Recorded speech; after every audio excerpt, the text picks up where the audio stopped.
Hola, ¿cómo están? Tengo el gusto de presentarles a Silvia Congost. Ella es española, es psicóloga, es coach y es experta en varios temas que estoy segura que topan nuestra vida diaria y nuestras preocupaciones también de ese día a día, como el amor propio, la autoestima, las relaciones tóxicas, cómo manejarlas, cómo enfrentarlas, ¿tienen salida? Se lo voy a preguntar directamente luego de darle la bienvenida a Silvia. Muchas gracias por esta entrevista. Muchas gracias a ti, Janet, estoy encantada. Tú vienes ahora al Ecuador y te planteas un tema muy interesante y que quizás el momento en que uno se hace la pregunta sorprende, ¿no? ¿Es posible amarse a sí mismo, digamos, antes que a todos los demás? Es posible, sin duda, y es una asignatura que la mayoría tenemos pendiente y que todos deberíamos aprender y profundizar en ella, porque está comprobadísimo que solamente si has aprendido a amarte a ti bien y de verdad, vas a poder crear relaciones saludables, relaciones que te ayuden a crecer con aquellas personas que te rodean. O sea, que es algo en lo que todos deberíamos invertir sin ninguna duda. Pero ahora uno se puede sentir un poco egoísta, ¿no? Uno tiene esto en la mente de que lo bueno y el ser humano pues está catalogado como bueno el momento que se entrega a los demás, es decir, que piensa primero en los demás antes que en sí mismo, hablando de los hijos, hablando de la familia, hablando de los amigos, no sé. Claro, es totalmente cierto y hay muchas personas que piensan que amarte a ti primero es una señal de ser egoísta. Fíjate que es diferente cuando hablamos de un hijo que es pequeño, que es menor, que depende de ti. Entonces ahí sí que creo que tienes que priorizar a ese hijo que has traído al mundo y le tienes que dar una serie de ingredientes, de una educación, etc. Pero cuando hablamos de aquellas personas con las que nos relacionamos ya en la adultez, si tú no has aprendido a amarte a ti, si tú no has aprendido a preguntarte y a tomar conciencia de cuáles son tus necesidades, de qué es aquello que para ti es imprescindible en las relaciones que creas con los demás, hacia dónde quieres dirigir tu vida, cuál es tu propósito vital, etc. Si tú no tienes todo esto claro y lo priorizas, cuando te vincules con otras personas vas a acabar perdiéndote a ti mismo, ¿no? Si no has esclarecido todo este tema. Entonces, es por eso que hay tantas personas que se sienten infelices, que se sienten que están resignadas en vidas que no les satisfacen al lado de otras personas que no encajan con ellas, y es porque se dedican a salvar, ¿no? Hay muchos salvadores y salvadoras en el mundo. Yo siempre les pongo bastante atención y hablo bastante de este tema porque si te dedicas a salvar a otros que aparte en muchas ocasiones ni siquiera quieren ser salvados, no quieren ayuda porque no sienten que la necesiten, pues es una batalla perdida que hará que te sientas también cada vez peor contigo mismo y no vas a ser feliz, ¿no? Con lo cual no tiene mucho sentido. ¿Cómo explicarle o cómo tú le explicas a las personas que digamos que para hacer feliz a alguien tienes que ser feliz tú primero?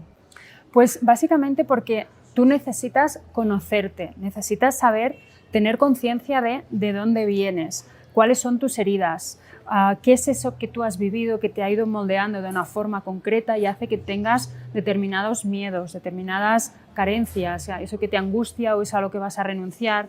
Solamente si aprendes y sanas esa relación que tienes contigo mismo, luego sabrás mejor pues, qué es lo que quieres, qué es lo que necesitas, dónde tienes que poner los límites. Cuando tú no tienes una buena autoestima, es cuando tienes más probabilidades, por ejemplo, de crear una relación de dependencia emocional con una pareja. Porque si tú sientes que no vales, que no eres merecedor de que te pasen cosas buenas, que no estás a la altura, cuando encuentres una persona que se fija en ti y que te dice 4 cosas bonitas, pensarás, menos mal que me saca de ese espacio de soledad, de ese miedo que tengo y ya me va bien, sea como sea esa persona. Entonces, si empiezas a vivir situaciones y circunstancias a su lado que te dañan, dirás, no pasa nada porque ya cambiará, ya se le pasará, porque prefieres estar mal acompañado antes que estar solo, ¿no? Porque tú no te sientes capaz de seguir adelante tú solo. Por ello es tan importante primero aprender a amarte a ti. Hay que aprender, eso de aprender a amarse pasa por aprender a estar solo para poder quererse a uno mismo. Totalmente. Yo creo que aprender a estar a solas contigo, que no tiene nada que ver con tener pareja o no, pero aprender a estar contigo, a llevarte bien contigo, es una tarea también básica, una asignatura muy importante. Y de hecho yo creo que además de saber estar contigo, cuando la persona ha aprendido a estar sin pareja y estar bien, es decir, cuando tú te has enfrentado a ese miedo a la soledad, que es uno de los miedos más profundos que tenemos los seres humanos, cuando te has dado cuenta de que no necesitas a nadie en concreto, es cuando después al tener una relación de pareja, si ves que no encaja contigo, que no eres feliz, dirás, lo siento, pero esto no es lo que quiero, y te irás con mucha más facilidad, ¿no? En cambio, si tienes miedo a quedarte solo, te vas a enganchar con muchas más probabilidades. ¿Por qué por qué los seres humanos crecemos con esta idea equivocada de que, por ejemplo, formamos o buscamos parejas para que nos hagan felices? Sí, así es, porque nos sentimos muchas veces imperfectos, nos sentimos que no somos como se espera, nos sentimos que somos defectuosos debido a muchas creencias que tenemos metidas en la cabeza por cosas que hemos vivido en la infancia, por lo general. Entonces, si tú te sientes imperfecto y te sientes defectuoso, sientes que necesitas a alguien que te complete, ¿no? Para sentirte ya que puedes enfrentarte a tu vida con los cambios que la vida te depare, con aquellas situaciones imprevistas. Pero cuando tú te das cuenta de que tienes todo lo que necesitas y lo que no tienes lo puedes desarrollar, lo puedes aprender, lo puedes incorporar, es cuando vas a vivir con muchísima más libertad y sintiéndote mucho mejor contigo mismo. ¿Dónde empieza la baja autoestima? Porque quizás ese es uno de los problemas que impiden que las personas se quieran a sí mismos, que puedan como quitarse esa venda de los ojos y empiecen a quererse a sí mismos. Totalmente. La autoestima sobre todo se construye en la infancia, a partir del tipo de relación que creamos con nuestros padres. Cuando haces un proceso, una revisión personal con un paciente o con personas que hacen un crecimiento, se ve muy clara la diferencia entre las personas que han crecido en un entorno en el que les han educado y criado a partir de darles reconocimiento, de animarles a que apuesten a por más, que crean en sí mismos, ¿no? que se sienten admirados por sus padres, que se sienten adecuados.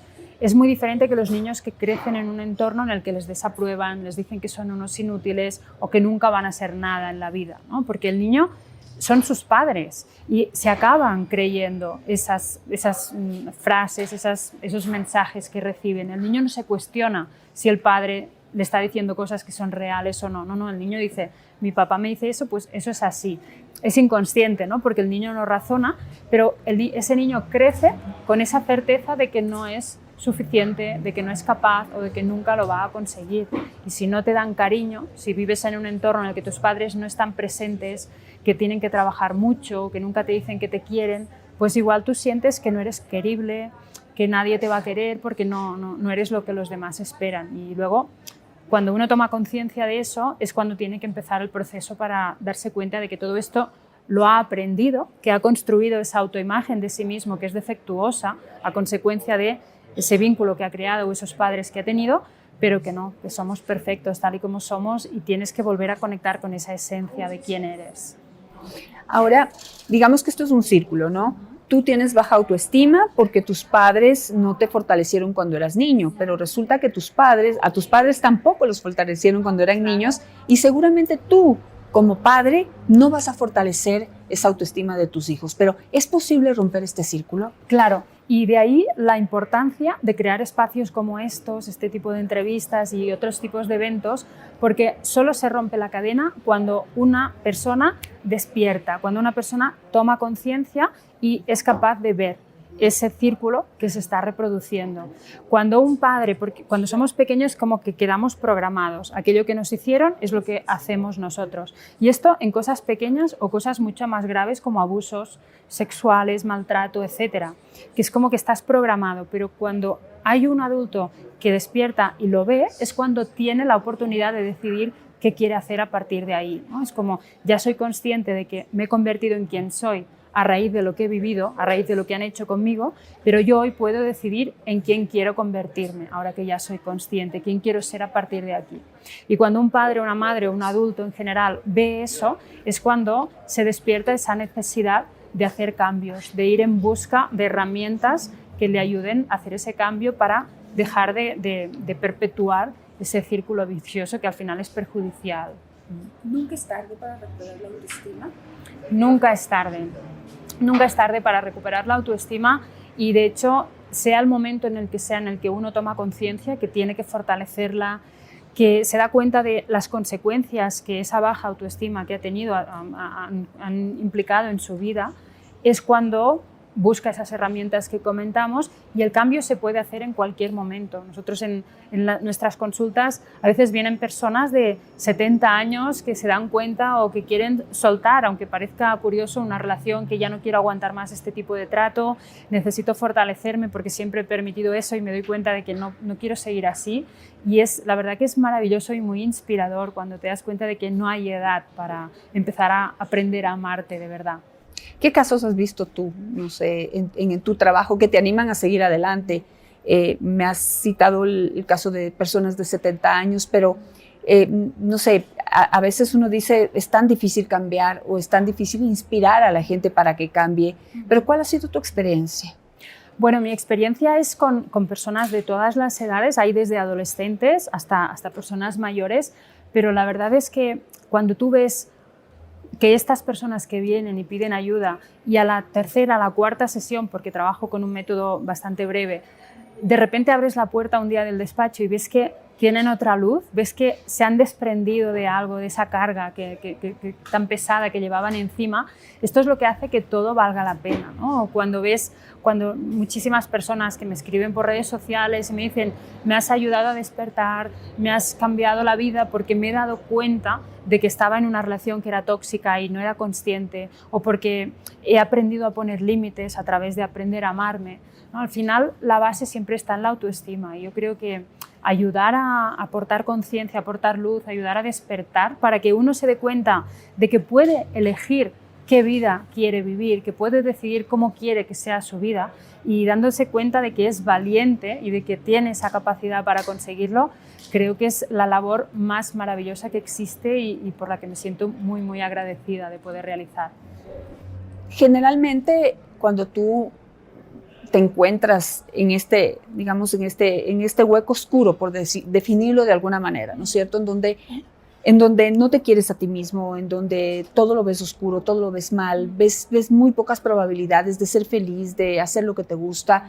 Es como difícil creer, y lo veo como muy complicado ese proceso de cambiar. Pero en realidad tú me hablas de 4 pasos, o sea, yo tengo un método, dices tú, yo tengo un método en donde en 4 pasos, en 4 sesiones, ya la gente despierta.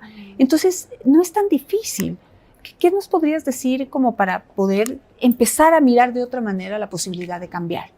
Pues exacto, es mucho más fácil de lo que nosotros creemos. Fíjate que al final, en realidad, cambiar requiere de un segundo, es decir, despertar, es decir, ya lo veo, ¿no? A partir de aquí no quiero seguir repitiendo lo mismo.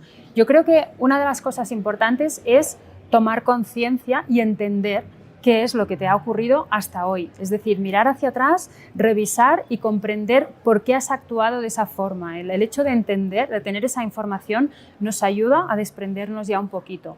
Y a partir de ahí es muy importante también conectar con esa personita que tú has sido, ese niño del que vienes, ese niño interior del que se habla tantas veces, y darte cuenta de cómo lo has tratado hasta el día de hoy, en la forma en la que te has comportado y te has relacionado contigo.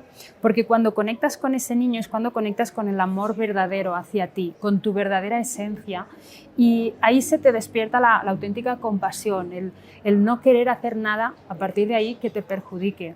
Te das cuenta de que cuanto mejor te trates a ti, mejor te vas a sentir y más éxito vas a tener también.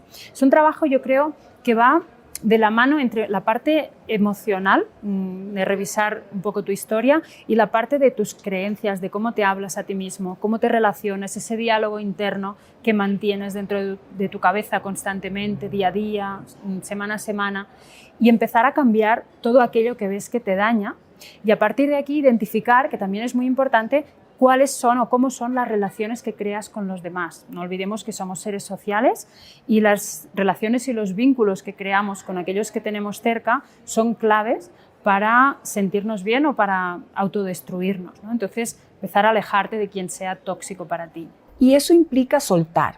Pero ¿qué tan fácil es soltar? ¿Cómo atreverse a soltar algo en lo que uno se ha anclado tanto tiempo? Claro, soltar es algo que nos cuesta mucho, porque si te fijas, soltar es enfrentarnos a una pérdida, ¿no? Es un cambio que implica una pérdida. Cuando tú vives una pérdida, es como que te quitan algo que formaba parte de tu vida y el cerebro eso lo interpreta como un peligro, porque sales de tu zona de confort, ya no tienes eso y es como que te quiere proteger y trata de evitarlo. Por eso el cerebro trata de evitarlo y por eso vivimos esas pérdidas y los cambios como algo, como una amenaza, como algo que no nos gusta. Entonces, requiere de un proceso de adaptación. Tenemos que hacer ese duelo que nos permita llegar al punto en el que ya nos volvemos a encontrar cómodos. Pero debemos entender que los cambios forman parte de la vida, que todo y constantemente vivimos pérdidas. Nuestro cuerpo deja de ser como era antes, perdemos personas, perdemos nuestra situación social, económica, va cambiando, ¿no? Entonces, el ser humano debemos entender que está preparado para adaptarse a esos cambios. Esa capacidad de resiliencia que sabemos que hay en nosotros es innata y si nos cuesta debemos trabajar para fortalecerla. Pero sin duda, cuando tú te enfrentas a una pérdida, cuando te enfrentas a un cambio y te atreves a soltar, el crecimiento que experimentas a partir de ahí es absolutamente enorme, porque te pones a prueba y sacas ese potencial, esas capacidades, todos esos recursos que tú tienes dentro, aunque tal vez ni siquiera te lo habías planteado, pero es ahí donde se pone de manifiesto y te das cuenta de ello. ¿El proceso de soltar pasa por perdonar? Yo creo que sí que es muy importante aprender también a perdonar, tanto a perdonar a los demás, que lo cual no significa que les digas que lo han hecho bien, porque hemos vivido situaciones que a priori nos parecerían muy malas, muy dañinas, pero perdonar para mí es soltar el rencor, soltar la rabia, es decir, perdonar es algo que haces para ti, para tu bien, ¿no? Y es de alguna manera también mirar a esa persona, aunque sea en la distancia, y decirle, entiendo tus heridas, entiendo que vienes de una historia, tienes una mochila emocional que te ha convertido en quien eres, que te ha hecho ser el ser que eres y actuar como actúas con los demás, a veces haciendo mucho daño tal vez, pero entiendo que no eres capaz de verlo, estás dañado, pero yo sí, ¿no? Entonces ahora te suelto, te perdono y sigo mi camino. Y eso es, yo creo que es lo más liberador que existe, ser capaz de hacer esto. Y digamos, al contrario, ¿cuál es tu experiencia con las personas que no comprenden que el perdón es un proceso interno y de beneficio propio? Pues son personas a las que les va a costar mucho cambiar, porque cuando tú vives con esa rabia dentro, con ese rencor dentro, la rabia va bien en un primer momento para poder desprenderte de personas que te dañan, ¿no? La rabia es una energía que te empuja a moverte y te aparta, pero si se queda dentro de ti, te crea un malestar, que son esas personas luego que las vemos y son como grises, están como tienen una amargura, viven como frustradas, están enfadadas con el mundo y al final a quienes les perjudica es a sí mismas, ¿no? Por lo tanto, es muy importante aprender este paso como algo muy necesario. Las que no llegan ahí, pues hay que aceptarlo también, que no están preparadas, que no están en el punto para poder hacer ese cambio y aceptarlo también. Siguiendo con este concepto de soltar, tú hablas mucho de la gente tóxica, de las personas tóxicas de las que uno se rodea cuando uno está con esa autoestima baja, sí, cuando uno no se quiere a sí mismo, cuando uno como que se ancla en personas que uno cree que lo pueden llenar o que lo pueden salvar y en la práctica lo que están es hundiéndote cada día más. Pero, ¿cómo deshacerte de estas personas tóxicas? Pues hay que tomar distancia, sin duda. Muchas veces lo que hacemos es que cuando identificamos que alguien es tóxico, queremos cambiar a esa persona. Queremos que se dé cuenta de que tiene que ser diferente, que no puede tratarnos así, que no puede actuar de esa forma. Y este es un error, porque eso es poner el foco en la otra persona. Siempre para cambiar tenemos que empezar mirándonos a nosotros mismos, ¿no? Y decir, si yo cuando me vinculo con esta persona me doy cuenta que a mí me daña, que a mí me sienta mal, que mi autoestima se destruye, que dejo de ser quien soy, tengo que tomar distancia. Para mí, cuando identificas que alguien es tóxico en tu vida, el contacto cero, sin duda, es lo más sanador que existe. Es decir, cortar toda relación con esa persona. Que a veces esa persona puede ser tu pareja y tienes que cortar la relación, o puede ser tu madre. A veces tienes una madre que es muy tóxica, que es muy maltratadora y no va a ser tan fácil a lo mejor decidir hacer contacto cero. Puede ser tu jefe, puede ser un compañero de trabajo, un amigo. Si no puedes hacer contacto cero o no quieres, por lo menos tomar distancia, porque cada vez que tú te vinculas, que te relacionas con esa persona, te va a dañar, ¿no? Cada vez que tratas de salvarla. Exacto, cuando tratas de salvarla, que tienes que acordarte que no es tu cometido en esta vida, seguramente salvar a esa persona o hacerle ver que tiene que cambiar, ¿no? Al final te tienes que centrar en ti y en qué personas eliges en tu entorno. Ahora, ¿cómo darte cuenta que tú eres una persona tóxica y es posible cambiar, dejar de ser tóxico? Sí, cuando tú te das cuenta significa que eres consciente y la conciencia es lo que te permite decidir si quieres continuar actuando así o no, ¿no? Hacia dónde quieres ir. Puede ser que tú estés atravesando un periodo pues, de mucha presión laboral y que con tu pareja pues, acabes siendo tóxica porque hablas mal, estás irascible, no tienes paciencia y la otra persona se va resintiendo. Y si tú te das cuenta y un día dices, wow, es verdad, ¿no? Porque te lo hace ver, entonces vas a buscar maneras de reconducir eso. A lo mejor pues, te pones a hacer deporte, que es una muy buena terapia, como Sí, tú sabes. me consta. Como tú sabes. O vas a pedir ayuda profesional para tener otras herramientas. Entonces, eso te ayudará a canalizar toda esa presión que estás aguantando y empezar a cambiar y actuar distinto. Lo cual le demostrará a tu pareja que te importa su bienestar, que no quieres dañarla y que quieres cambiar por ese motivo. Sin embargo, hay personas que tienen ya casos más graves, que tienen un trastorno de personalidad, como puede ser el perfil narcisista, que hay muchos y son muy dañinos, y parte de ese trastorno implica que no pueden tomar conciencia. Ellos no son conscientes de lo que hacen, del daño que crean en los demás, de cómo hacen sufrir a otras personas. Entonces, al no tener conciencia, nunca van a cambiar porque no habrá nadie que les empuje a decir esto no puede ser, no puede seguir así, ¿no? Y eso, tener claro que no van a cambiar también es importante. Para finalizar, no sé si estoy en lo correcto, pero cuando uno aprende a quererse a sí mismo, cuando uno aprende a deshacerse o alejarse, tomar distancia con las personas tóxicas, cuando uno identifica que uno puede estar siendo tóxico, pero que puede cambiar y escoge ese camino, quizás lo que más temor causa de dar ese paso es tener que alejarse de la gente a la que uno ama o de quedarse solo. Pero no sé si el momento en que tú te empiezas a querer a ti mismo te vuelves un imán de gente buena, de gente positiva.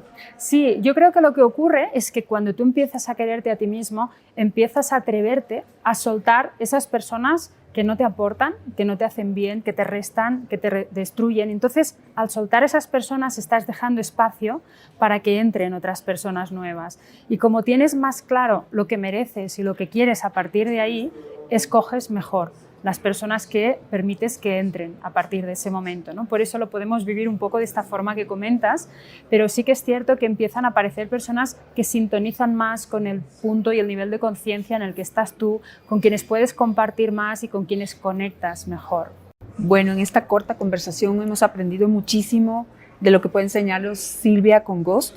Miren, su último libro que me lo ha regalado y me ha regalado también una dedicatoria que le agradezco muchísimo. No se pierdan esta oportunidad de poder trabajar en sí mismos, en sí mismas, de descubrir lo valientes que son y cuánto pueden aportar por sí mismos y hacia los demás. El momento en que logran aportar para sí mismos y lograr un cambio interno, ese es el momento en que uno puede realmente aportar también para que los demás vivan esta maravillosa experiencia. Gracias, Silvia, y hasta la próxima. Muchas gracias, un placer.